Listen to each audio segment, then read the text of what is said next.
नमस्कार साथियों, आप सबका पुनः स्वागत है श्रद्धा एस्ट्रो ज्योतिष में। तो आज काफ़ी दिनों के बाद हम एक वीडियो रिकॉर्ड कर रहे हैं। कारण ये था कि हम महाकुंभ के अंतिम स्नान से पहले प्रयागराज में पवित्र डुबकी के लिए गए थे। प्रयागराज के साथ साथ वाराणसी भी गए और ये चीज़ हम पहले ही बता देना चाहते कि हम अपने मन से कुछ ऐसा कि मुझे कोई ऐसा मेरे डुबकी लगाने से मुझे मुक्ति की प्राप्ति हो जाएगी, ऐसा माने भक्ति भावना थी पूर्वजों की, जो चली आ रही मान्यता है उसका सम्मान करने के लिए हम लोग गए। लेकिन मेरे डुबकी लगाने से मुझे मोक्ष मिल ही जाएगा, देखिए उस पर तो मेरा कोई अधिकार नहीं है, वो तो मैं तो अभी एलिजिबल नहीं मानता हूँ। ठीक हो गया, तो वो तो परमपिता परमात्मा को जब मुक्त करना होगा कर देगा। हम तो एक अपना समर्पण जताने के लिए वहां गए थे। जिस प्रकार कई व्यूअर्स को पता लगा तो उसने कहा कि सर आपको एलिजिबल हो गए हैं, तो मुझे लगता है हम कौन होते हैं इस चीज को तय करने वाले। ये तो परमपिता परमात्मा उन्हीं के हाथ में है, जिसको मुक्त करना है, जहां मुक्त करना है वो मुक्त कर देगा। और बाकी हम लोग जिस प्रकार से हमारा चल रहा था चैनल में, तो आज हम कवर करने वाले हैं अष्टम भाव के ग्रह से प्रचुर धन लाभ। आठवें भाव को सुनकर हमारे मन में एक डर व्याप्त हो जाता है कि भाई अब आठवें भाव में बैठे ग्रह की दशा चलने वाली है या अष्टमेश की दशा चलने वाली है, तो कुछ बुरा अनुभव हो सकता है। तो ऐसा नहीं है।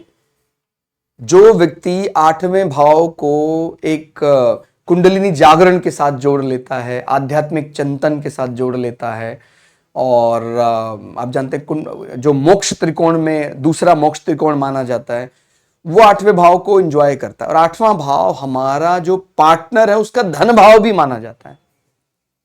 ठीक हो गया। तो यदि अलग अलग प्रकार से अच्छे संयोग बन रहे हैं, तो आठवें भाव में बैठे ग्रह की दशा में व्यक्ति को कई दफा वो ऐसा बहुत पैसा मिलता है जो उसने डायरेक्टली सैलरी के रूप में नहीं कमाया है। भाई जैसे मान लीजिए मैं कहीं कार्यरत हूं, मुझे बहुत सैलरी मिल रही है, मुझे कुछ ऐसा एक्सपेक्टेशन में भी नहीं था, कुछ कहीं से कुछ ऐसा धन मिल सकता है, मेरी पूर्वजों की संपत्ति के बारे ज्ञान भी नहीं था, वो पैसा अचानक से मुझे उस दशा में या उस दशा के जस्ट पहले मेरी जानकारी में आ गया। तो वो आठवें भाव का ही प्रभाव है, अंडरग्राउंड जमीन के नीचे का धन। तो वो धन भी व्यक्ति को आठवें भाव में बैठे ग्रह की महादशा में प्राप्त होता। तो हमने एक उदाहरण कुंडली लेकर समझने का प्रयास किया है। ये कर्क लगन की कुंडली है और मकर राशि धनिष्ठा नक्षत्र का चार्ट है। तो आप समझते हैं जब भी कर्क लगन की बात आती है तो योग कारक ग्रह कौन सा है? मंगल। मंगल को भूमि पुत्र, जमीन का बेटा, वो संज्ञा मिलती है। तो मंगल योग कारक होकर स्वराशि के बैठे। मंगल यहां ऑफिस स्टेटस यानी दशम भाव के भी स्वामी है। पंचम भाव संतान, फैमिली प्रेस्टीज, परंपरा से प्राप्त पदवी, स्पेकुलेशन, स्टमक, इन सब चीजों को भी मंगल बता रहा है। ठीक हो गया। तो मंगल वैसे स्वराशि होता किसी और लग्न में तो वो बल भी अच्छा माना जाता है। ये तो फिर बहुत ही ज्यादा अच्छा है कि योग कारक होकर मंगल भूमि पुत्र, जमीन का लाभ तो निश्चित रूप से देगा। और चंद्रमा से, भारतीय दर्शन में चंद्रमा को मन का कारक माना जाता है। तो चंद्रमा से यदि हम एंटी क्लॉकवाइज चलेंगे, चंद्र कुंडली यानी मेरी खुद की ऑब्जर्वेशन मेरे जीवन के बारे में, तो चंद्र कुंडली से मंगल एकादश भाव में बैठे हैं, माने मेरी लाभ दृष्टि, रूटीन इनकम, तो चंद्रमा से एकादश में मंगल बली होकर बैठ गए। जमीनी रूप से ये बहुत समृद्धवान अभी भी हैं, लेकिन कुछ जमीनों के बारे इनको कुछ जानकारियां नहीं थी कि हमारे पास जमीन तो है, लेकिन और ज्यादा जमीन कहीं इनके रिकॉर्ड्स में इनको मिली जब इनके अष्टम भाव में बैठे ग्रह की दशा जस्ट लगने ही वाली। तो माने जब ऑफिशियली वो आ जाएगा तब तक तो हम उस लैंड को एक्वायर कर पाएंगे। हमारे पूर्वजों की वो जमीन, जिस जमीन के बारे हमें कुछ पता ही नहीं था, हम तो उसको अपना कभी मान ही नहीं रहे थे, अचानक से कहीं हमारे पूर्वजों का, और वो कोई छोटी मोटी जमीन नहीं, कई एकड़ में वो जमीन इनको प्राप्त होने वाली है और निश्चित रूप से वो प्राप्त हो ही जाएगी। और मन में ऐसा डर था कि भाई बुद्ध अष्टम भाव में बैठे ग्रह हैं, तो इनकी दशा में कहीं समस्याएं, व्याधियां ना उत्पन्न हो जाएं। तो हम इस बारे विचार करेंगे। देखिए, लग्न से भी समझना है ग्रह की महादशा कैसी जाएगी, और चंद्र से भी समझना है। और जो यदि समाज में जानने वालों की संख्या, जब व्यक्ति को बहुत अधिक लोग जानने लग जाते हैं, फिर उसके आरूढ़ लग्न से भी ग्रह की दशा, महादशा, प्लेसमेंट पर विचार करना चाहिए। ठीक हो गया। जब व्यक्ति कोई सेलिब्रिटी जैसा बन गया है, माने सामने वाला जानता है, मैं उसको नहीं जानता हूं, ऐसे लोगों की संख्या जब बहुत ज्यादा हो जाती है, फिर आरूढ़ का महत्व विशेष रूप से बढ़ जाता है। तो अभी हम देखते हैं लग्न से जो बुद्ध की महादशा, विंशोत्तरी महादशा लगने वाली है, वो ऐसा प्रतीत कराएगी समाज में कि आठवें भाव की संबंधित चीजें बड़ी हैं। अभी वो ऋणात्मक दृष्टि से बड़ी हैं कि धनात्मक दृष्टि से बड़ी हैं, वो समझ में आता है भी ग्रह की स्थिति कैसी है। ग्रह एक प्रकार से विपरीत राजयोग बना रहा है। इनका लिटिगेशन हैंडल हाउस भी सबसे ज्यादा बली है। यानी एक बार हो सकता है कि वो उस जमीन को एक्वायर करने के लिए इनको कोर्ट में जाना पड़े, लेकिन इनको बिल्कुल भी समस्या नहीं होगी उस जमीन को अपने, क्योंकि रिकॉर्ड्स में सब इन्हीं के पूर्वजों के नाम है।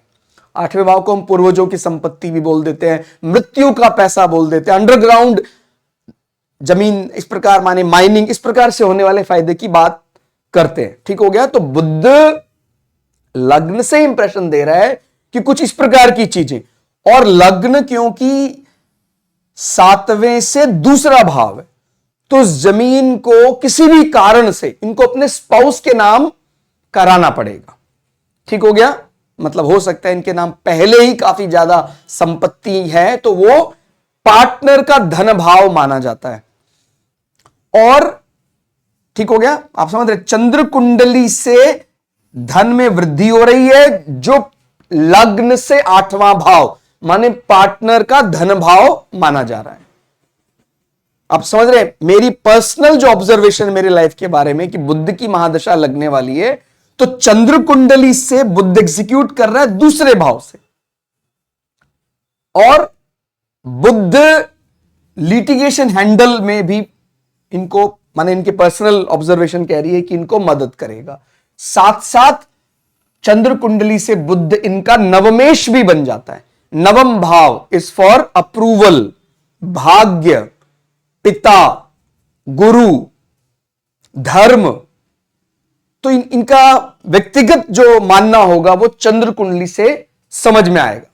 और जैसे मैंने बोला कि अगर एक तरफा हमें जानने वालों की संख्या बढ़ जाती, माने मैं उस व्यक्ति को नहीं जानता हूं लेकिन मुझे वो व्यक्ति जानता है, और ऐसे लोगों की संख्या यदि बहुत अधिक है, तो फिर हम आरूढ़ लग्न पर विचार जरूर करते हैं। ठीक हो गया। तो आरूढ़ लग्न अभी कैसे निकालते हैं भाई, लग्न से लग्नेश कहां बैठा है, लग्न से लग्नेश अपने से सप्तम में बैठा है, फिर उतने ही भाव और आगे बढ़ना है। तो यहां से 1 2 3 4 5 6 7, और बोलते हैं अगर लग्न या सप्तम भाव फिर से आरूढ़ आ जाता है तो उससे फिर आगे 10 गिनना पड़ता है। तो लग्न क्योंकि आरूढ़ आ गया, तो यहां से दशम आगे गिनेंगे तो हमारा जो ऑफिस स्टेटस हाउस माने मेष, वो हमारा आरूढ़ लग्न बन जाता है। जो हमें, माने मैं उसको नहीं जानता, वो मुझे जानता, थोड़ा बहुत उसने कहीं मेरे बारे में सुना है, तो वो व्यक्ति मुझे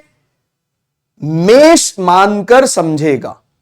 तो यहां से अगर हम आने वाली ग्रह की दशा बारे विचार करें, तो वो व्यक्ति भी ऐसा मानेगा कि भाई इस, क्योंकि देखिए ये आरूढ़ लग्न यहां से गिनते 1 2 3 4 5 6 7 8 9 10 11, तो जो आरूढ़ लग्न कह रहा है, या आरुद्ध इंग्लिश में आरुद्ध लग्न माना जाता है, वो एकादश से एग्जीक्यूट कर रहा है, एकादश से कार्य कर रहा है, तो एकादश भाव लाभ स्थान माना जाता है। ठीक हो गया। और एक प्रकार उन दिनों पर हमें छोटी छोटी फ्रीक्वेंट यात्राएं करने का मौका ऐसा मिलेगा, वो आरूढ़ से समझा जा सकता है। तीसरे भाव का स्वामी है, यहां से भी लिटिगेशन हैंडल करना पड़ेगा, लेकिन उसमें जीत निश्चित, वो उल्टा राजयोग देने वाला है। आप समझ रहे हैं, 12वें का स्वामी होकर बुध 8वें में बैठा है। विपरीत परिस्थितियां आने पर और ज्यादा मान सम्मान बढ़ेगा। यानी जमीन हमारी रिकॉर्ड में अगर मिली है अपने को, वो अभी कोई और उसका मालिक है, मालिकाना किसी और के पास है, लेकिन वो इनको प्राप्त हो जाएगी, इसमें कोई समस्या नहीं होगी, क्योंकि इनका लिटिगेशन हैंडल पहले ही बड़ा बली है। और आने वाली जो महादशा अब लगने वाली है, वो 8वें से एग्जीक्यूट कर रहा है। तो कहां तो ये विचार कर रहे थे कि भाई 8वें भाव से ग्रह एग्जीक्यूट कर रहा है, तो मुझे हो सकता है जीवन में व्याधियों का, कष्टों का ऐसा सामना करना पड़े। और अब इनको वो चीज और कुछ और भी हम अपनी तरफ से भी के उपचार रूप में भी कुछ कर सकते हैं। यदि आपको अभी भी कुछ डाउट, हालांकि नवमांश में भी बुध की प्लेसमेंट जमीनी लाभ की ही बात कर रहा है। आफ्टर मैरिज चार्ट यानी शादी के बाद के जीवन में हम D9 को महत्व देते हैं। तो नवमांश में भी आप देख सकते हैं, बुध जो है, बुध को नवम भाव का स्वामी और द्वादश भाव का स्वामी होकर प्लेसमेंट मिला है चतुर्थ भाव, रियल एस्टेट के लिए, कंफर्ट जोन के लिए, जमीनी सुख के लिए चौथे भाव देखा जाता है। ठीक हो गया। और यहां पर भूमिपुत्र, यहां पर भी धन भाव में वर्गोत्तम हो गया। समझ रहे, मंगल जो योग कारक है वो वर्गोत्तम भी है नवमांश में, तो जमीनी सुख तो इनसे कोई ले ही नहीं सकता है, वो तो इनका हमेशा रहेगा। हालांकि बहुत बढ़िया पद पर पदासीन है, बहुत अच्छे कंपनी में कार्य भी करते हैं, लेकिन जो मैंने बोला कि इनके बहुत बड़े बल का प्रमुख कारण जमीनी सुख बनेगा। और अब जल्दी ही बुध जैसे जैसे नजदीक आ रहे हैं, बुध का वर्चस्व और बढ़ता जाएगा और बढ़ता जाएगा। तो कहां तो ये मानकर बैठे थे कि अष्टम भाव में बैठे ग्रह की दशा है, समस्याएं खड़ी कर सकता है, और कहां तो अब इनके जीवन में इनको अकूट संपत्ति मिलने जैसे योग बन जाएंगे। ठीक हो गया। आप ये समझ पा रहे होंगे कि मेरी खुद की ऑब्जर्वेशन क्या कह रही है महादशा के बारे में, कि चंद्र कुंडली से दूसरे भाव में बैठे ग्रह की महादशा शुरू होने वाली है। दूसरा भाव यानी धन भाव। ठीक हो गया। और आप डिग्री वाइज भी, जैसे हम जैमिनी पद्धति से आत्मकारक, आमात्य कारक, जो चीज हमें एक पद्धति से समझ में आ रहा है, उसी दिशा में दूसरी पद्धति भी इंडिकेट कर रहा है, तो ये डबल प्लस हो जाता है। तो जैमिनी ऋषि अनुसार ग्रहों को डिग्री अनुसार हम कारक देते हैं। तो आप देख रहे हैं, अगर हम मंगल की बात करते हैं तो मंगल युवा होकर आमात्य कारक है। ठीक हो गया। आमात्य मीन्स जो धन और आय के लिए रिस्पॉन्सिबल बनेगा। ठीक हो गया। अब जिस प्रकार हम पराशरी में तो स्थिर कारक की बात करते हैं, लेकिन जो जैमिनी पद्धति है उसमें चर कारकों की बात ज्यादा समझी जाती है। भाई दूसरे जो सेकंड हाईएस्ट डिग्री होगी उसको हम आमात्य कारक मानेंगे, जो फोर्थ हाईएस्ट डिग्री होगी उसको मात्र कारक मानेंगे। तो दूसरा भाव और 11वें भाव का बल जो हमने यहां से पा रहे हैं, वो जैमिनी पद्धति अनुसार भी हमें दिखाई दे रहा है। ठीक हो गया। तो मंगल भूमिपुत्र होकर आमात्य कारक भी है, और उनको भूमि से प्रचुर लाभ के कुछ बड़े क्ल्यू बुध की महादशा से पहले ही मिल गए। ठीक हो गया। और 8वां भाव भी सर्वष्टक वर्ग में पर्याप्त बली है। जैसे छठे भाव का सर्वष्टक वर्ग 34 है, और one of the top houses में ही है 8वां भाव। यदि बात करें, देखिए 8वें भाव का सर्वष्टक वर्ग बल 30, लग्न का भी काफी बली है। कर्क को भी हम हॉस्पिटैलिटी, केयरिंग मदर, ज़ोडिएक का भवन सुख, इस प्रकार रिलेट करते हैं। ठीक हो गया। तो इनको बुध जो आने वाली महादशा है उसका पूरा पूरा लाभ मिलेगा। बुध इनके लग्न के अकॉर्डिंग तीसरे भाव, माने ऑब्जेक्टिव क्या है प्लैनेट का, लग्न के अकॉर्डिंग तीसरा भाव और 12वां भाव। तो इनको लंबी यात्रा करने का, जल्दी जल्दी यात्रा करने का लग्न के अकॉर्डिंग भी मौका मिलेगा। हो सकता है देश के बाहर जाने का भी इनको इस प्रकार अवसर प्राप्त हो, और काफी ज्यादा पब्लिश करना, राइटिंग, इन सब चीजों में भी बिजी हो जाएंगे, क्योंकि बुध की मूल त्रिकोण उच्च राशि है कन्या राशि, तो अपनी मूल त्रिकोण उच्च राशि को महत्व कुछ ज्यादा ही देता। तो ये लग्न से मैसेज जा रहा है। करना क्या है, तीसरा भाव और 12वां भाव। करना कहां से है, 8वें भाव से। ये लग्न से समझ में आया। फिर चंद्र कुंडली पर आते हैं। करना क्या है, चंद्र कुंडली से समझते हैं। तो छठा भाव लिटिगेशन हैंडल, रोग रिपु ऋण पर विजय, और नवम भाव इज फॉर पिता, अप्रूवल, धर्म, लॉन्ग जर्नी। जो चीज कॉमन आ रही है उसको हम विशेष रूप से हाईलाइट कर देंगे। ठीक हो गया। और फिर वो एग्जीक्यूट कहां कर रहा है चंद्र कुंडली से, दूसरा भाव धन भाव। आरूढ़ लग्न से विचार करें तो आरूढ़ लग्न से तीसरा भाव यानी फ्रीक्वेंट यात्राएं, छोटी छोटी यात्राएं, पराक्रम, initiative, paper work, publishing house. छठा भाव लिटिगेशन हैंडल, रोग रिपु ऋण का महत्व। और एग्जीक्यूट कहां से कर रहा है आरूढ़ लग्न से, 11वां भाव आय भाव। तो कॉमन चीज क्या मिल रही है, कुछ ना कुछ इनकम तो निश्चित रूप से आ ही रही है, वो हर प्रकार से दिखाई दे रहा है। और वो चीज फिर हम यहां से जो हमें कुछ क्ल्यू मिला है, हम नवमांश से भी उसकी पुष्टि करवा सकते हैं। नवमांश में जाते हैं, अगर हमारा बर्थ टाइम एक्यूरेट है तो नवमांश में बुध का ऑब्जेक्टिव क्या है, नवम भाव और द्वादश भाव। नवमेश है, लग्नेश का मित्र भी है बुध, माने D9 में। तो नवम भाव यानी अप्रूवल, पिता, भाग्य। द्वादश भाव के प्रति वो अच्छे काम करेगा यदि वो बली है, अच्छी जगह बैठा हुआ है, और द्वादश भाव के ऋणात्मक काम करेगा यदि वो कमजोर है, गलत स्थान में बैठा है। तो आप देख रहे हैं 12वां भाव लॉन्ग जर्नी है, फॉरेन लैंड, फॉरेन ट्रेवल है, साथ साथ इन्वेस्टमेंट भी है, लॉसेस भी है। अभी वो इन्वेस्टमेंट का रूप ले रहा है क्योंकि वो सुख भाव, भवन भाव में आके बैठा है, और वो शनि बुध को मित्र मानते हैं। और किसी के मन में ऐसा चल रहा है कि ऑफिस में शुक्र शनि बैठे हैं, शनि महाराज डेबिलिटेटेड हैं, तो क्या ऋणात्मक फल देंगे।